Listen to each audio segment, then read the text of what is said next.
It's the Infectious Groove Podcast, recorded at the 33 and 3rd Music Appreciation Center in Speakeasy, just outside of Detroit, Michigan. The Infectious Groove Podcast is your source for jammy jams, music news, and the best in-depth music discussion. Now here's your host. Hey, guess what? It's episode 19, and because we are safe and clear to have gatherings of 10 or less, and this is a gathering of 10 or less. Yay. Michelle and Kyle are back in the studio. We back. They back. They back. Welcome back, guys. Hi. It's been so long. There's no delay this time. I know. Well, other than the natural delay you just caused for absolutely no reason. I'm leaving that in, too. I'm absolutely leaving that in. People are going to be like, it was so much faster through Facebook. I don't get it. So, anyways, we are into episode 19. We are back together, and assuming that this whole situation holds and we don't go back down the curve, we should be good to go. So we tried our best to overcome the technological problems, and I think we were able to put out. Did you know that we did as many episodes apart as we had before? No. Yep, including the bonus ones. Oh. Wow. Yeah. I didn't even think about that. Yeah, That's crazy. which is why today I was like, how does all this work like with us? How do I act with other humans? Yeah, I know. Yeah. What do I do if I'm not just staring down here? What do I do with my hands? Yeah. The whole show, I'm just going to be like grabbing things. So, anyways, we have an exciting one today. We're going to talk about garage rock, and we have a interview with a up and coming garage rock band who not even just that genre. They do pretty much every damn thing. Yeah. On their debut record, but they are everything I've seen in the press is they're being called a garage rock band. So it seems fun to include that in here. So we're going to get to that in just a second. We've got all of our regular segments and everything, and maybe a little bit disjointed because of coming back together and whatnot, but we'll get through it. We got it. And, oh, wow, you're getting faster. You're getting faster. So we just only got a little bit to share in the first segment, but we'll get right to it. Music news. So what's going on, Kyle? Well, there hasn't been a whole lot going on aside from the usual online performances, and now like big EDM music festivals and stuff are all doing like online stuff. So it's I just heard yesterday the Movement Yeah. Festival here in Detroit's going to be online this year. I think I'm sorry, do what now? The Movement Festival, it's going to be online, but because Movement Festival's huge across the world as far as techno and EDM goes, and they're doing it where everyone's going to spin live from their home countries. So it's like party still in your house. Yeah, it's still going to be a worldwide thing based out of Detroit, but literally worldwide instead of everyone coming right here for it. they either they just did or are going to do some big. I think it's the one that takes place in Las Vegas, maybe, where all the big EDM names. But they were all. I don't know if it's happened yet. They're all doing or going to be doing performances from their house or their studio or whatever, so everyone can watch them on the internet, which is freaking rad. Yeah, it's cool. You still have to pay for it? Obviously inspired by us and the way we overcame. As it should be. Yeah, I would think so. And Movement, I know, is free. I don't know about the... And I know because I was watching Fox 2 in the morning. Fox 2 works for you. And they when they were doing the story, they had the guy that organizes it on, and he was like, so on and so forth, and blah, blah, blah, blah, blah, and it's free. And literally the anchor was like, I'm sorry, did you say it's free? So, like, I almost thought it at the same time that she said it, If it's free, it's for me. Yeah. So you're going to, all of a sudden, should I get you some glow sticks? Yeah, yep. I mean, I already have some, but more would be welcome. More glow sticks. You didn't get a bunch for your birthday? Not this year. Oh, man. Oh, she got that My awesome address tiara. is... Yeah. I'm telling you, after last week's bonus episode, you don't want to give out your address. I was spinning live on Facebook last night, and I kept having to be like, all right, let's move on. Like, in the chat box, I kept having to be like, okay, let's You should don't go in there and fight. Karen wants to speak to the manager. Karen never responded after that. Yeah. Well, she's probably calling corporate. Oh, yeah. So, anyways, so She's that's calling the Better Business Bureau. So, if you haven't listened to the bonus episodes yet, ain't no time like the present. Get involved. Maybe have some sort of squeeze ball with you when you listen to it. If you happen to have a personal chant or a calming technique, I would recommend having that on deck as well. Plan on spitting out your drink. Yeah. Hashtag no stinkers. So, what else is going on? Well, this week was the 3-year anniversary for when Chris Cornell died by suicide. So there's that. Those anniversaries are so bittersweet. Like I posted on Facebook earlier this week that I don't want anyone to take this the wrong way. I was never a Chris Cornell fan per se. Like I never disliked him. You know, I saw him with Soundgarden back in '91. I saw him with Audioslave, but he's not the type of dude like I wouldn't go see him solo. Like I went to see Audioslave because of the members of Rage, and then Chris Cornell was there. Yeah. You know what I mean? Yeah. But it just, to me, that type of anniversary goes to show that you just never know what's going on with people. Like, to complete outsider looking in, that's a guy that's got everything. Right. Yeah, that's the same thing happened with Chester Bennington. Is that no one, if you look back and listen to all of his music and lyrics and stuff, you can tell that he was not the happiest guy on earth. Right. But you never know. Yeah, and I have friends that were at the Soundgarden performance the night before he passed. You know, I posted about this on Facebook earlier this week, but when my wife woke me up, because I was at a different concert that night, my wife woke me up the next morning and said, you know, Chris Cornell passed away. And I said, no, you have that wrong. He was just at the Fox last night with Soundgarden. She said, no, he died by suicide this morning. And I was just like, that's not real. You know, for a multitude, for a multitude of reasons, you know. So anyways, it did remind me that there's an organization here in Detroit that we have done work with in the past, the three of us, that we figured this might be a good opportunity to at least bring up. It's a organization. They actually go by Suck It Suicide or 6 Feet Over. Yes. If Michelle, do you want to tell everybody, because you got me involved with their organization? Yeah, I have a friend, Katie, who runs it. I don't know her specific job title, but she's the one who got me involved. They are changing the stigma of suicide, mental illness, mood disorders, and depression by educating people in general about it. They are also supporting people's families with money and any assistance that they need if a family member dies by suicide. So they're doing great things. Follow them on Facebook and Instagram. They're running a can bottle drive in Detroit through like mid-June. They have the dates on there, so you can't return them, so might as well take them down there. Yeah, and I did that the other day, actually, and this is totally off subject, but kind of a humorous thing happened when I did that, because I haven't been in the car in forever. So when I got in the car, I put on a Michael Jackson Spotify playlist that I have, and I listened to it all the way there. And then when I got within like 10 feet of home, I was like, I haven't heard the radio in forever, because I haven't been in the car in forever, so I switched from Bluetooth to FM. And the second I hit the FM button, Black or White was on the radio. Michael Jackson was like, gotcha, bitch. I was like, don't turn me off. Yeah, I was like, all right, Michael, my bad. Damn. I literally like laughed out loud to myself in the car. I was like, my bad, Mike. But anyways, like Michelle said, for the local listeners, anybody here in Michigan, you can take your cans and bottles that you can't return anyways. You can just Google Suck It Suicide or 6 Feet Over, and it'll give you the address where you can take them downtown Detroit. And for anybody that listens to us worldwide, because I think we were up to like 14 or 15 countries now. Damn. Yeah, if you want to donate or even learn more about the organization, you can go to their website. It's 6feetover.org, and it's 6ftover.org, all one word. So, like I say, we don't want to get on too much of a soapbox, but when these things connect to us so hard, and we've lost friends. I myself lost a friend who was a fantastic friend and great musician years ago, and so that's why I started volunteering to help the organization, and why I'll do anything I can to help him. And like you say, Chester Bennington, how many people's lives did he touch? And we never want anybody to think that that's the solution. And so folks like the folks at Suck It Suicide are doing something about it. Right. So they're great people. No, I'm just kidding. No, actually, they're wonderful people. Every person I've met through that organization is just loving and giving and always a smile on their face, which is fantastic. Yep. So people who don't have a smile on their face, what was the other music news we were talking about? Oh, rumor has it that a couple of guys from Pink Floyd are not getting along again. What? Yeah. Surprise. I've never heard of this.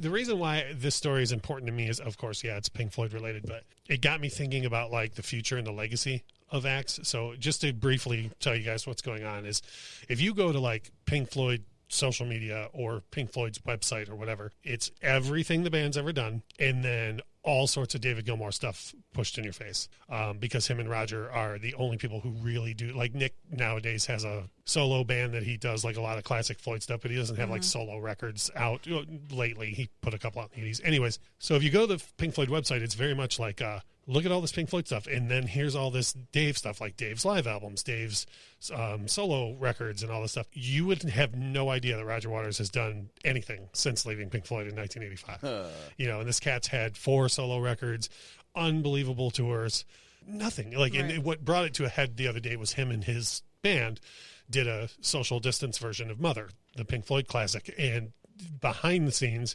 he couldn't get Dave or anybody to agree to even put that on the Pink Floyd website. And so Roger just plain went on Facebook Live and was like, this is something I never talk about, but this is why this is happening, just so you guys know, like, Dave sucks. And, and here's the deal. But what's important to me about it is this is going to turn into a Hatfields and McCoy type thing. Like, this isn't like when Dave and Roger pass away, like all of a sudden the floodgates are going to be open and we're going to get, they're sitting on tons of stuff. There's full wall live concerts from the Wall tour that were filmed that we're never going to see because they can never agree on it. Right. Mm-hmm. So when Dave passes, his wife's going to take that moniker up and Roger's kids are going to take his side up. And, we're like the fans lose so hard. Yeah. Like we're never going to get, a proper remix. Like if you look at what the Beatles have done with Giles Martin, George Martin's son, has like remixed and remastered a lot of their records. And we're not just talking about like remastered. I mean, straight up remixed to where, like, if you listen to the newest version of the White Album, it's like hearing the record again for the first time. The Pink Floyd fans have none of that to look forward to. Yeah, I never thought about that, but yeah. Yeah, and it's ridiculous. It makes me, it's a side effect of when we talk about all these people that we're starting to lose, these legends, it makes me wonder, like, what the future of that's going to be. Yeah. Yeah. That's sad. And that Pink Floyd thing brought it to a head for me. I was like, because it's a long story, but like just the album Animals. Dave and Roger have been arguing about this for like 5 years about how to reissue that record. It was done in 1977, guys. You know what I mean? Yeah, that's like crazy. What? Why am I still sitting around as a fan waiting for 2 old dudes who are going to make money off of this no matter what to decide how I get to hear it? It's just. Are you off your soapbox now? No. But no, well, and I wanted to ask you guys, like, what do you think about that? You know what I mean? Like, it just sucks, right? I never thought about that, and there's probably lots of bands that are in that same situation that just can't agree on anything, and so everyone loses out in the end. And I never really thought about that until you mentioned that. Like, The Wall is my favorite record of all time.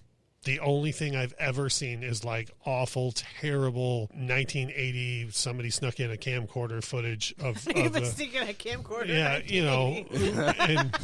and just terrible, or like the old 8mm. I just imagine like this. Yeah, it's like this is not fair. Look over there. But like the full band and the full production was filmed with several cameras in 81 and 82.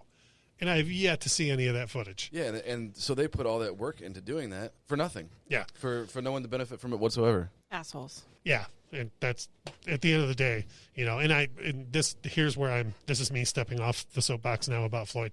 The thing that kills me about Floyd is that in 91, Roger put out Amused to Death, which is a big, huge grandstanding record about how lack of communication is going to kill us all. 94, the other members of Pink Floyd put out a record about how lack of communication is going to lead to the end of the world.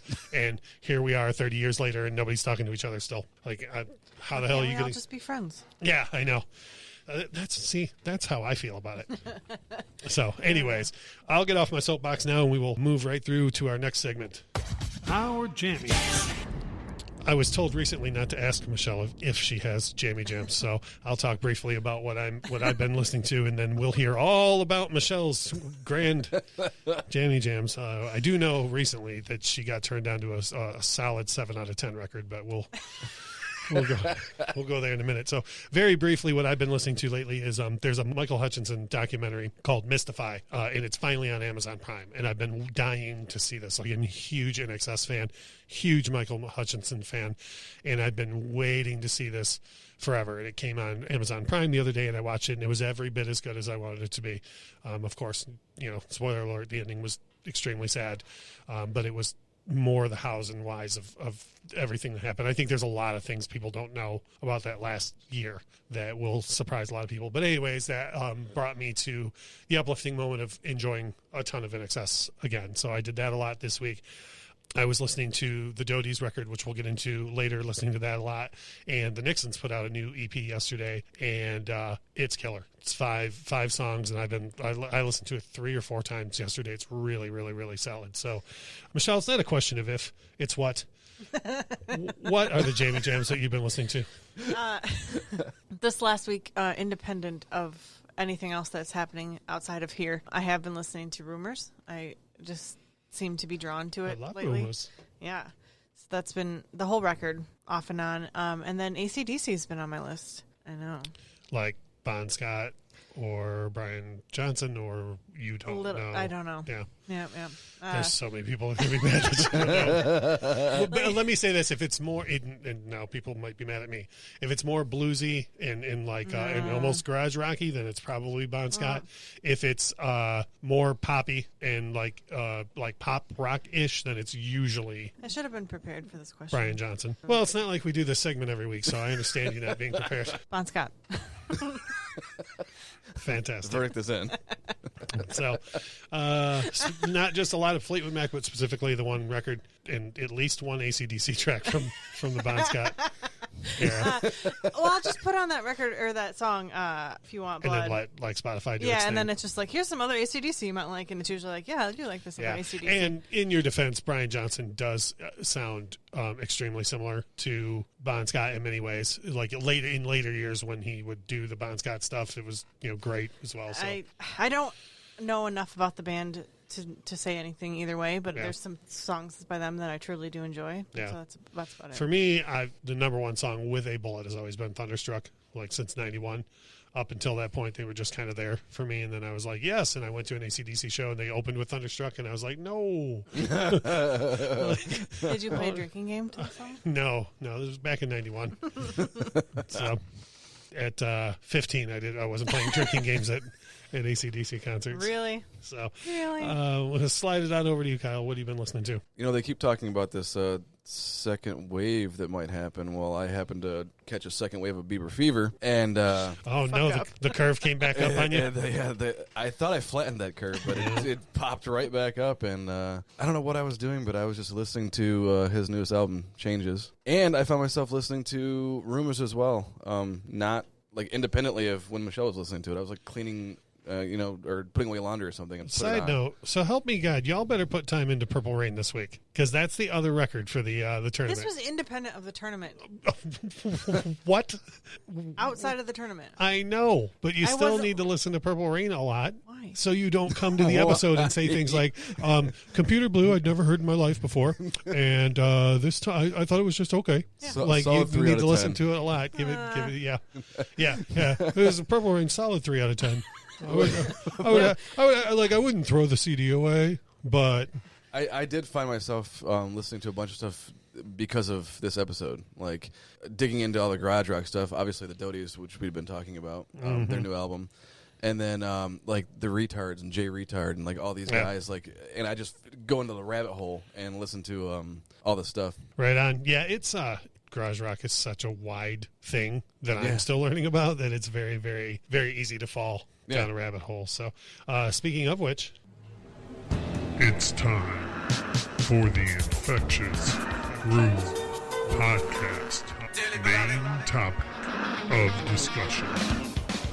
Yep, we got a fancy new drop. Damn. I know. Bang, bang. Separating the show up a little bit and letting you know when it's time to talk about what. And we are moving on to the main topic, which is garage rock, mostly inspired by this Dodies record coming out. I heard it and was just blown away and was like, there's another new band that's just killer that's out there. And we talked about this, I think, on the first or second episode.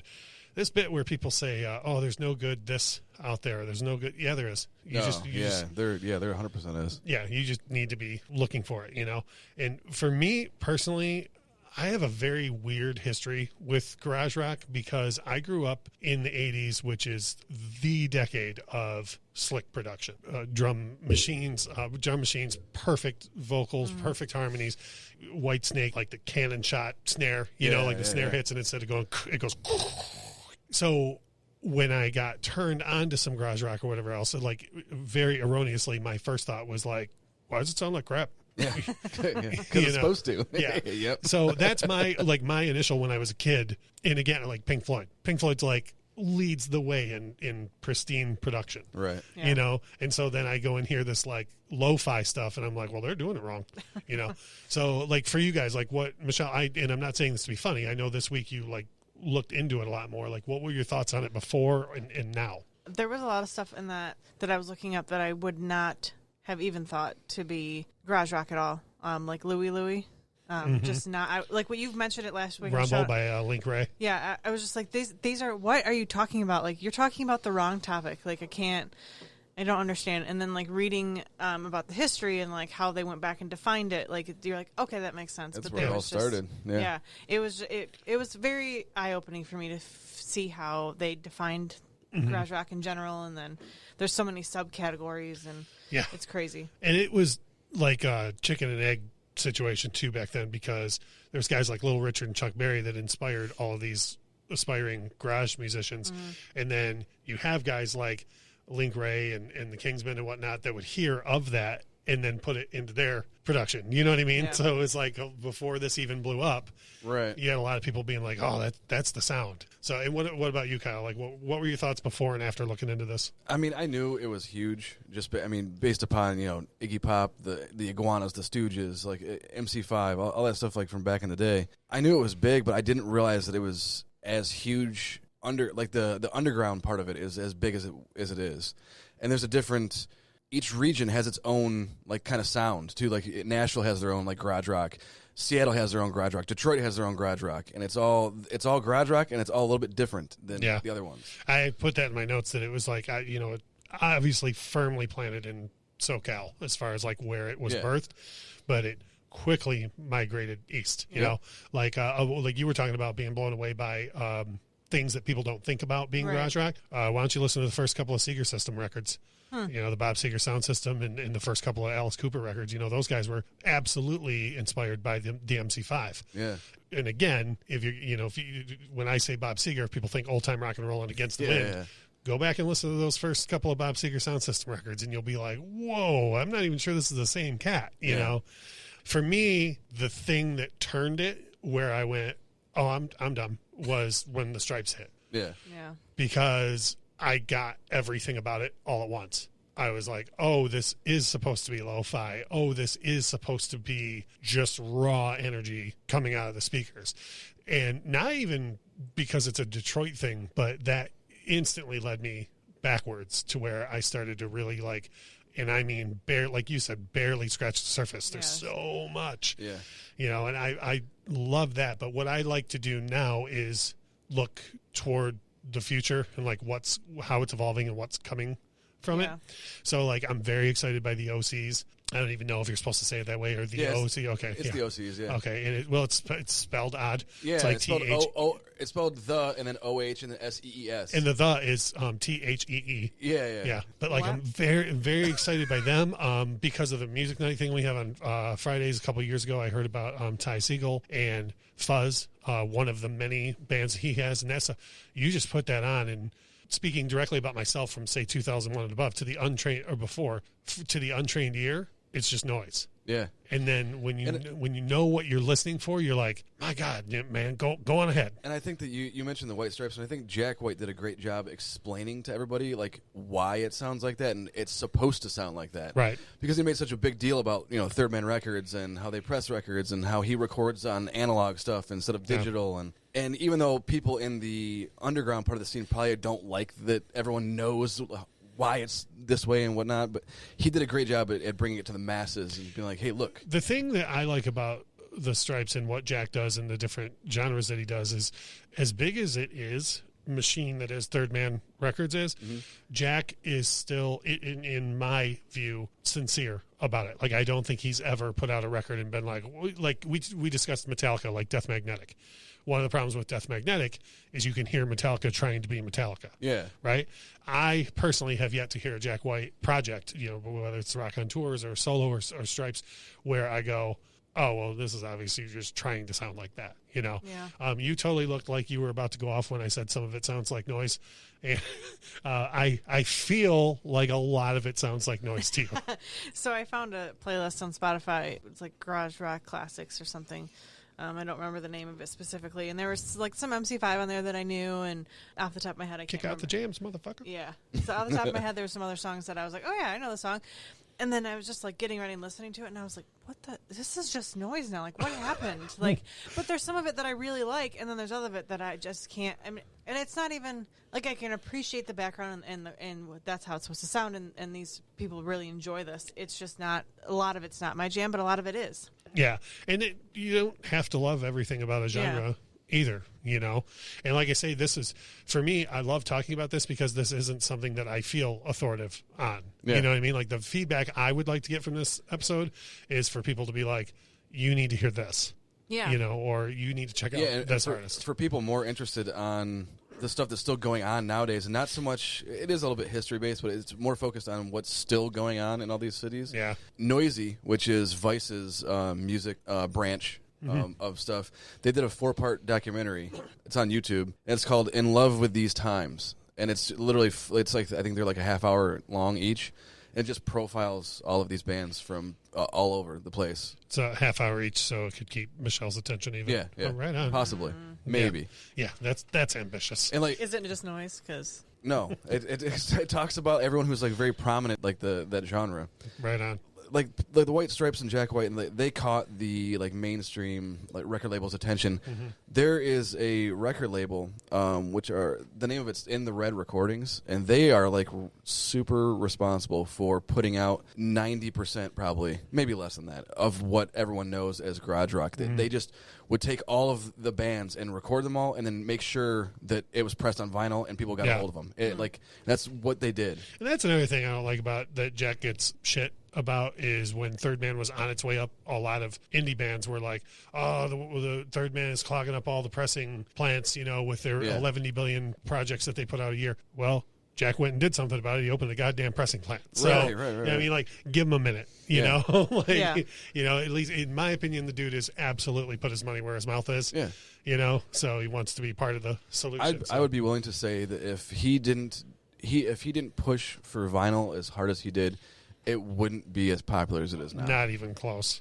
He revolutionized people into wanting to buy vinyl again. Here's all you need to know about how right you are with that statement. Jack White's second solo record, Lazaretto, was the highest selling single LP since Pearl Jam Vitalogy in '94. Wow, that's crazy. So wow. You know, and Pearl Jam was the biggest thing in the world at that time. And they just kind of were like, oh, and we're going to put it on vinyl too. Like they weren't even like, you know, expressive about it. And Jack like very much built that thing up to where when he was like, ta-da, it's Lazaretto, you know, people were like clamoring for it. Yeah. You know. Oh, and his hair looked good in that. Well, and that's the biggest takeaway, I think, and, really is. I mean, could we just for a moment, can we stop? Because I think when you think garage rock, besides the influence in history, I definitely you really think about Jack White's you worry hair. about Jack White's hair. Sure. Did you know Jack White's hair has a Instagram account? No, but I'm going to go look it up. I know you wouldn't know anything about our social media here on the show, but our Instagram account follows Jack White's hair.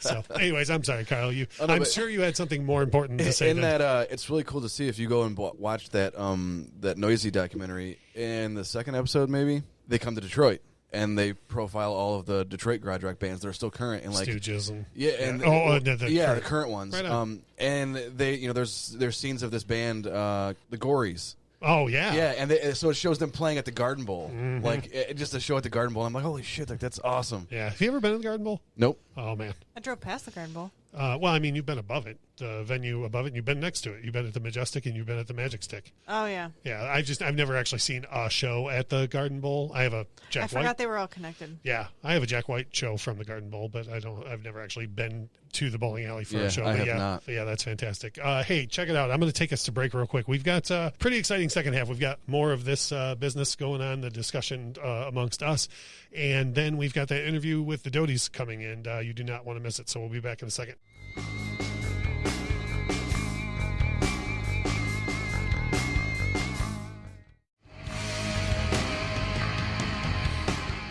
All right, we're back.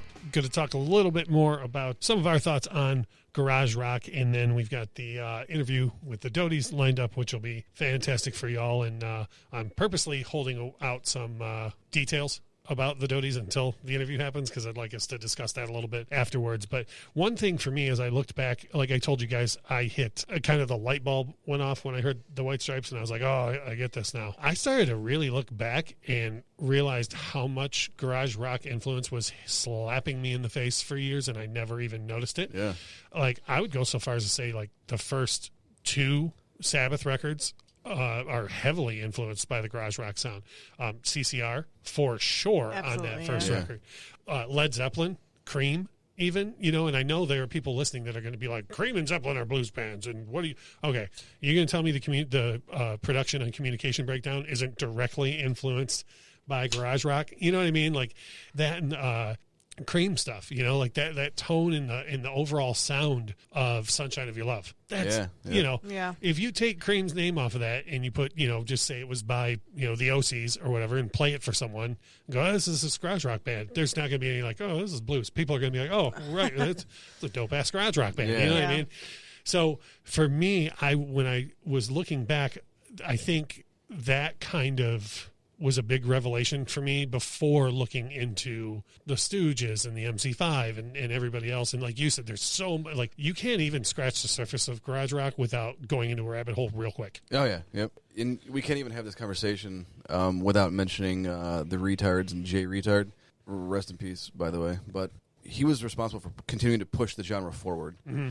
He was signed to a somewhat major record label, Matador Records, but he was on the forefront of the scene again, and he was one of the people who stayed kind of on the underground parts of it, but then was also signed to a record label and was able to do stuff that way. Yeah. Also, so he was able to toe the line of not getting the Jack White hate. yeah.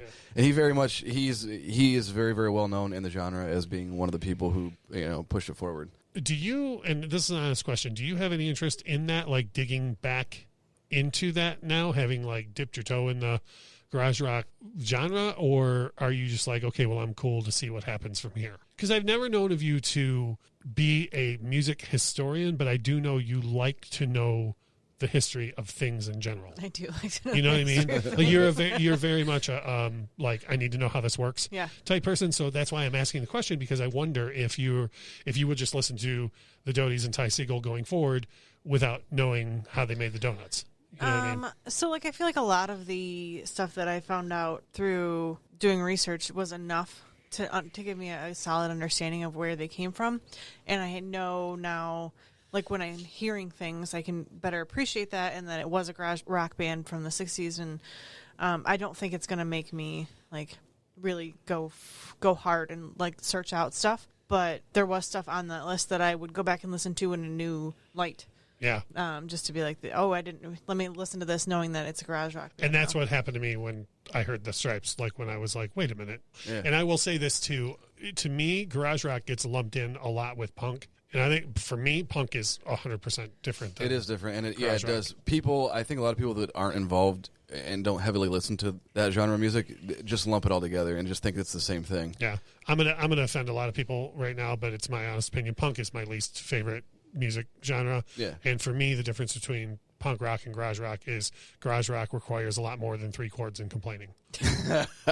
Yeah, to me, like Rancid and those, that is not like garage rock. Yeah, and more power to you. Yeah. If you love those bands, more power to you. It's not my thing. Yeah, and I don't even say it like you both know. I loathe the term hair band. Yeah, I loathe that term because it's derogatory. Yeah, in my opinion, I don't think of punk that way. Like, I'm not being like, don't call the Stripes a punk band because it's not crap. Like, to me, it's two totally different I've heard things. you talk like that, though. I think that they get lumped in together because of, the way that they came about was similar. It's, it's like 2 different entities of musicians being rebellious and wanting to sound different and not caring if the production was awesome and like just wanting to be different than everybody else. Well, and we talked too earlier about the migration east. Yeah. And I think that garage rock started in SoCal, and by the time it got to Michigan, I think it was a little nastier. Yeah. You know, it got that Detroit spin on it. But by the time it made its way to New York, it ended up in many ways birthing the New York punk scene. You know, the Dolls and you know, all the big punk bands that came out of, and we're talking late 70s, early 80s. You know, and they're very much connected, but definitely not the same thing. Obviously, if you know anything about the genres as a whole. Are there any bands that are garage band that turn punk band? Geez, I'm certain. You know what? We'll have to throw that out there to social media because I'm certain someone will have an example that I can't think of off the top of my head. I know of a lot. Like if you listen to the first Stripes record compared to Get Behind Me, Satan, they're almost a completely different band on Satan. So many bands evolve naturally. And even you had mentioned before we went on air about there was an article you read that was talking about Kings of Leon. You know, a lot of times that could very well be a record. I immediately was like, no, that's not garage rock. But like maybe they were before they became mainstream. I have no idea. So we never know what someone sounded like before the record label or the production people got involved. And that's another thing with this genre in particular is that there's literally an encyclopedia's worth of bands that are involved, and you only ever hear of some of them because a lot of them are you go to a show, you see this band, and you never hear from them again. Right. They just do a couple shows and they disappear off the radar. But they're very much involved in the scene and all that type of stuff. But they don't catch the attention of everybody. I've had that happen before where somebody will bring up a very major act that we've seen, like Depeche Mode, and then I'll be like, oh, who was that band that opened for them, and then going through the power of the internet, go and look it up and be like, oh yeah, that was one of 4 shows that band ever played. All right, so they're not a thing anymore. Yep. Never mind. Anyways, we talked a great deal about the future of this genre and where it's going. And earlier this week, Kyle and I had the distinct pleasure, in my opinion, of it was amazing. Talking to some young cats called the Dodies, 2 members, and they have a fantastic, you talk about hitting the road running. Yep. Fantastic debut record called It's One Hell of a Ride. I'm going to play that back for everybody now, and we're going to get some thoughts. Michelle wasn't able to join us for the interview. She had work.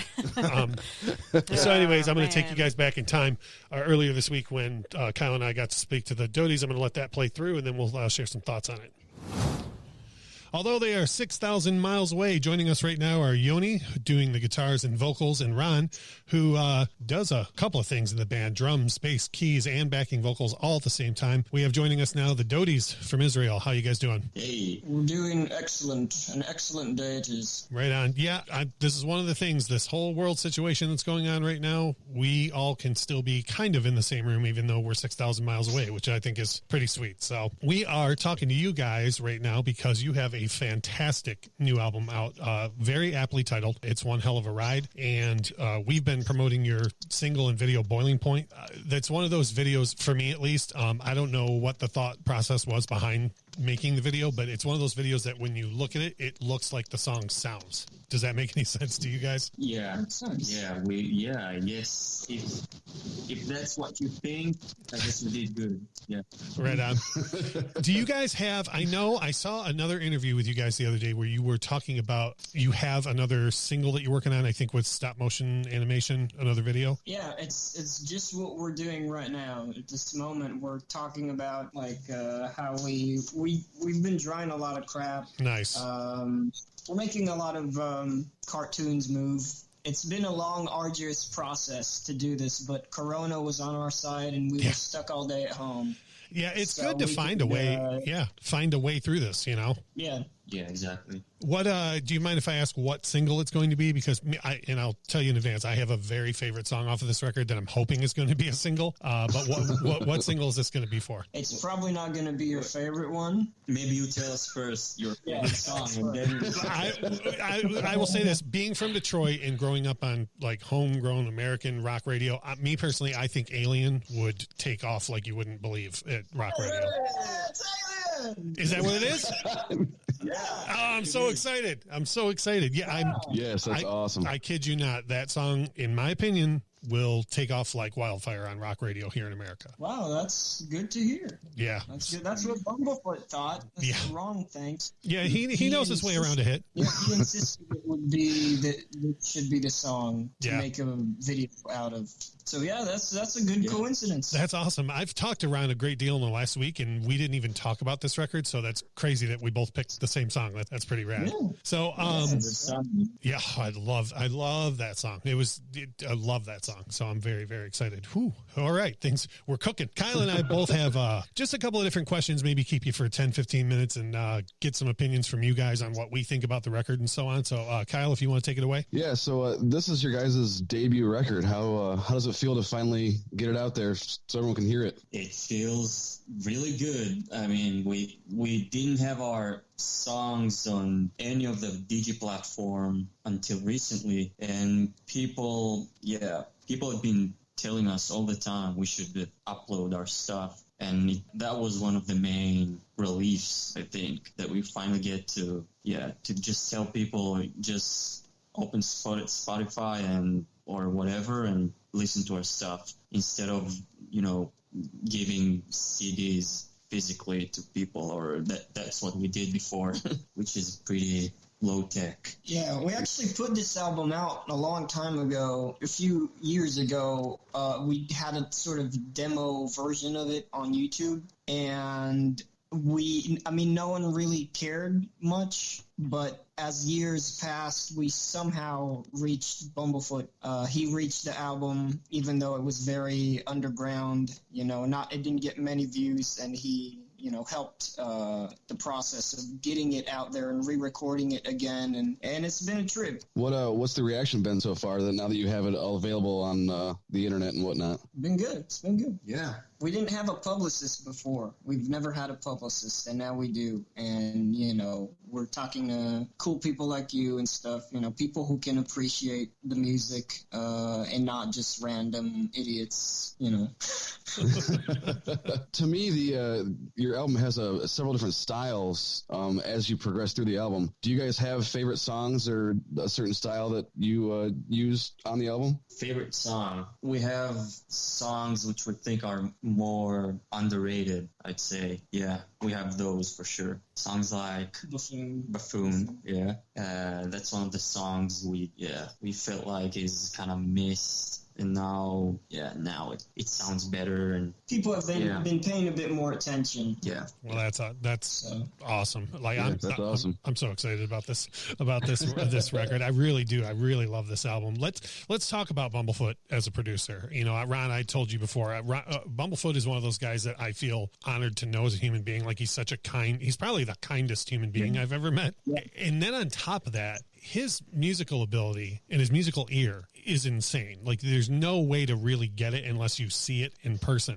Now, I've only seen him work in the studio a very minuscule amount. I've seen him play a ton of guitar, but I've only seen him in the studio working a very little bit. What did you guys learn from him during the process, either as musicians or in the production process? Well, he made a sound. He didn't intervene much. I mean, he didn't want to intervene much. And that's very different from a lot of producers we've worked with, because everyone wants to really, force their mark on your song or something like that, And he felt like if he made us sound more like ourselves and gave us like free range, then that would be the best way to make that mark, because he gives us like freedom and freedom to express ourselves and just do and just sound like we really actually sound live, Like the spirit was already there. It was just a matter of getting it on tape instead of, like you said.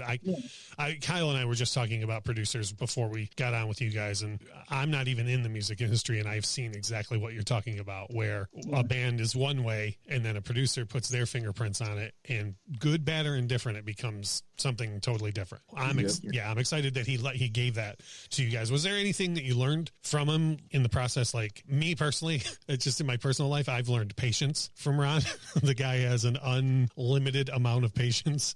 So is there anything you can think of like that maybe that you guys learned from him? Yeah, he's definitely a rock and roll guru.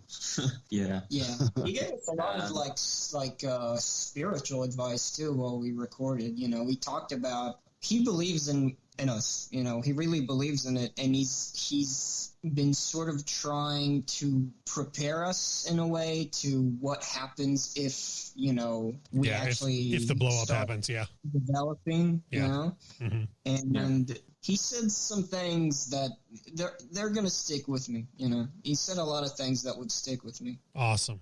That's it's a dumb phrase to use, but he's like a Jedi. Like everything that comes out of his mouth, you're like, that was deep. I'm gonna take that with me. Kyle, I know you had. By the way, he said something about a dick tree. That you have this. I will reply exactly the way Ron would. Know about it. I'm going to reply exactly the way that Ron would, and I'm going to do it in my Bumblefoot impression, which is this. I know nothing about a dick tree.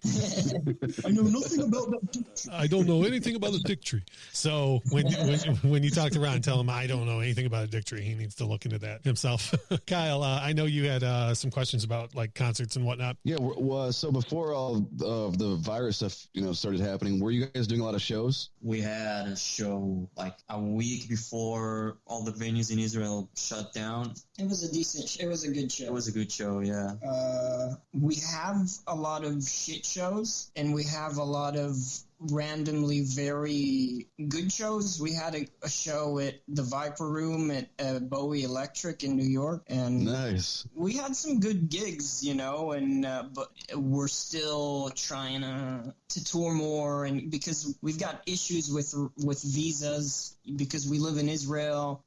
It's been difficult touring the States, and Israel's so small that you can't really tour, especially with our type of music. So it's just been hard, but we've been playing. We had some good shows. Has there been a lot of difference in the crowds that you've been playing for, like between the different gigs? Yeah, crowds here and in the U.S. Yeah, for sure. Yeah. Like, what do you see over here, like an quote unquote an average U.S. crowd compared to something you might see in your home country? It feels like people in the U.S. just kind of grew up more on the type of music that we like, more familiar with it. Yeah. It's a language thing and also a cultural thing. Sure. Just the punk thing, I guess. And people just have been talking to me more about the lyrics after shows. People have been singing the lyrics more in the States, and that's strangers. Awesome. And yeah, that's awesome. Yeah, that connection is a huge thing. So speaking about the type of music that you guys like, this interview is actually going to be included with our episode about garage rock,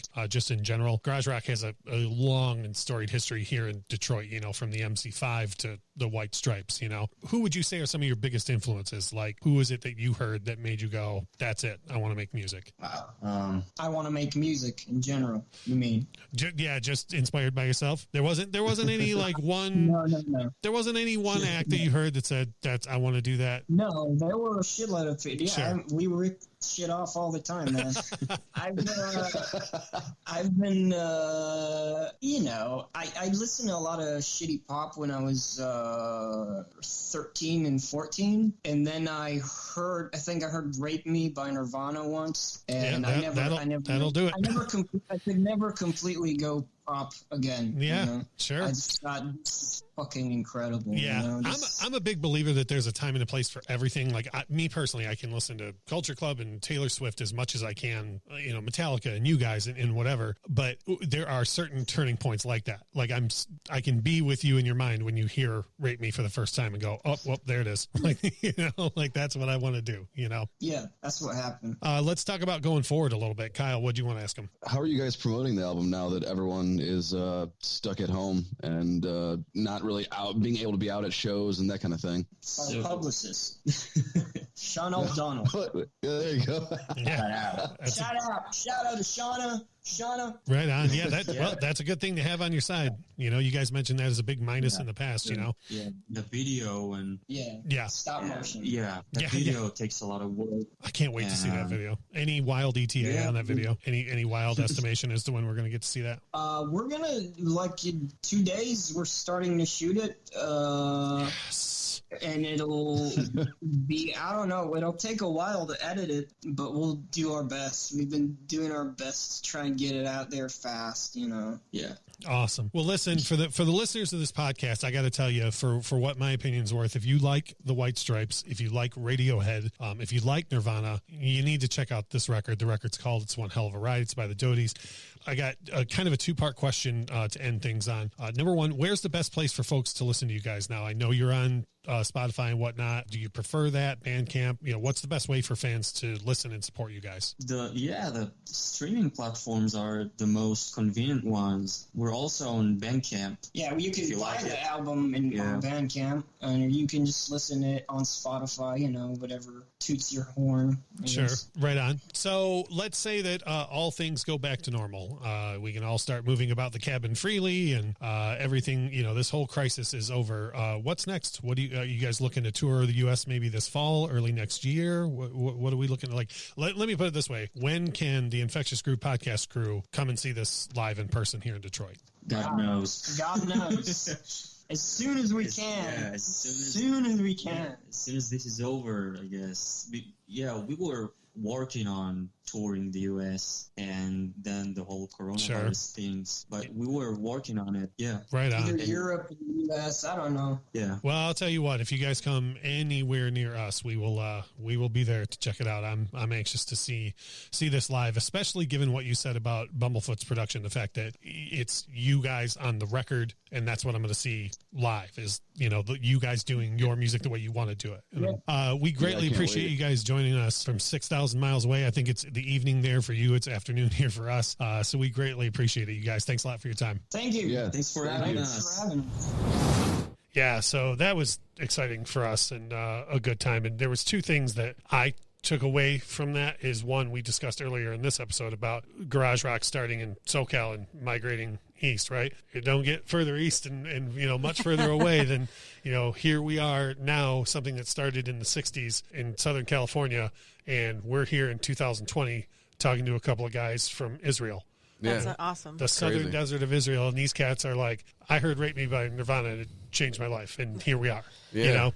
It's incredible. The other thing that was a takeaway for me is what we talked about right before the break, or maybe in the top of this half, about when producers get a hold of an act and they put their own fingerprint on it and it becomes totally different. I was so happy to hear them say that Bumble was very hands-off in the production, and they sound like them. You That's know, awesome. Because when they come, I do want to go see them live, and I don't want to be like, oh, well, this is completely different than the record. Yeah. You know, because it sucks when that happens. Yeah, then they go back to being how they wanted to be instead of how the producer wanted to force them to be. And you know you're getting a genuine product, which is something that we talked about in the first half of the episode as well. You know, it's not a couple of guys being like, well, let's do some garage rock to make it sound like that. Yeah. You know, these guys caught, you know, arguably the greatest guitar player alive's attention because of how genuine they were, you know, and that they're allowed to breathe that way. So I know you guys have spent some time with the record, and Michelle, you wanted to be in on the interview, but you had to work. I would have only caught the last 5 minutes, and I thought it was better not to be like, hey everybody, I'm here. Hey, everybody, I gave Pet Sound 7 out of 10. What, I'm certainly one that should be talking about this. Having said that, what are you getting out of the record since you've been spending some time with it? I really enjoy the record. I was talking to Kyle the other day, and he had mentioned that it sounds like two separate records. Like the very beginning of it is very different from the second half. Yeah. I like the first half better than I like the second half, but I don't dislike the second half of the record.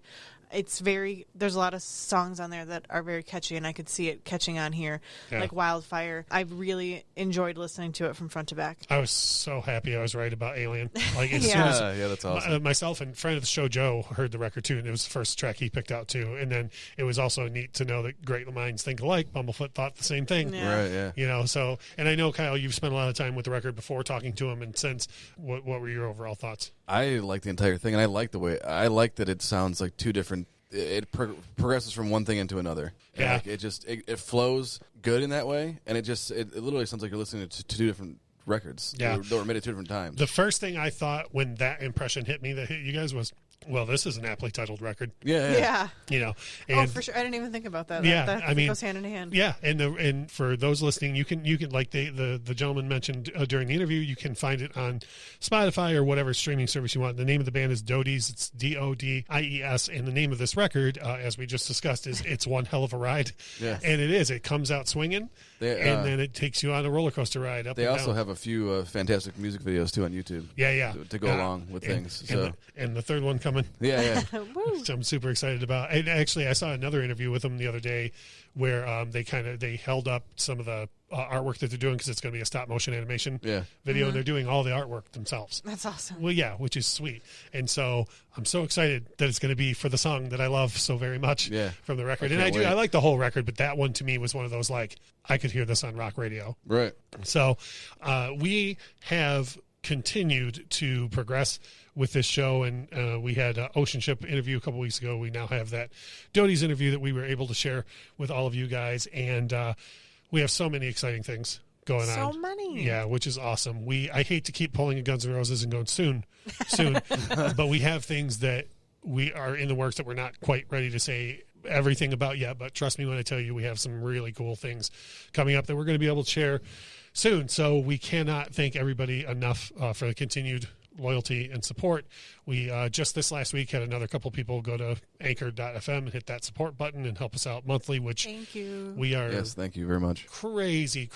And you'll see when we do get that support, we want to turn around quickly and give back. Like the idea here is not, like, oh, and we're just going to make a ton of money on this. Like, this is very much labor of love for us. Yeah, it all goes back into what's being done. So yeah, I don't know about you. I'm diving into a pool full of you're going to Scrooge McDuck that. Yeah. Sure.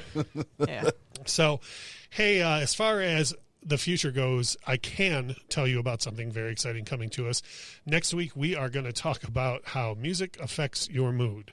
That song you hear that brings you completely out of the dumps and makes you feel like you're, to quote Lionel Richie, dancing on the ceiling, or that song where you feel like you're dancing on the ceiling, then you hear it, and now your whole mood is destroyed.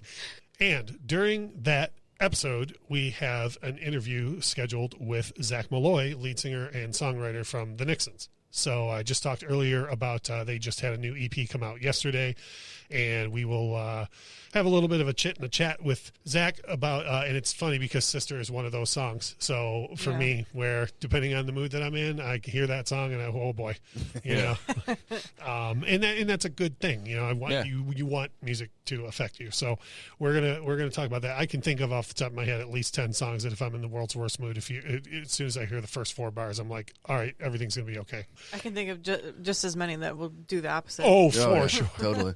For sure. So, and then we did talk quite a bit during this episode about the bonus episodes, and it ain't getting any easier. The one coming up this week, and I'm not being funny when I say this, I literally don't envy you this week.